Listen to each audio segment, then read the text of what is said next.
Break लगा दी सब। तो ये इस तरह बम बनाने के लिए इस तरह का गोली चाहिए और थोड़ा सा गिट्टी चाहिए और पेपर।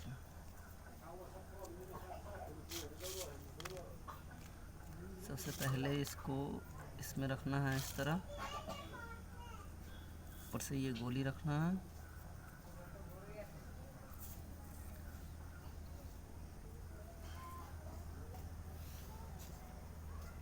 फिर ऊपर से फिर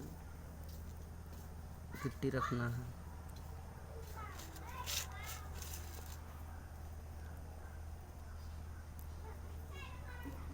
फिर इसके ऊपर से ढक्कन लगाकर बांध देना है। ब्रेक लगा।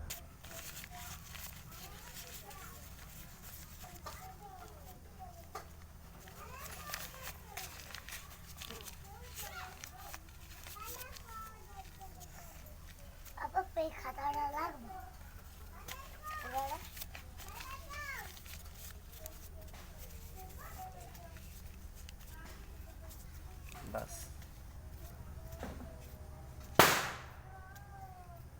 इसको कमज़ोर धागा से बांधना है ताकि आसानी से फट सके।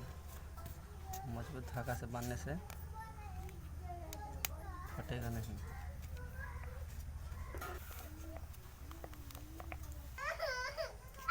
ये हमारा बम बनकर तैयार हो गया।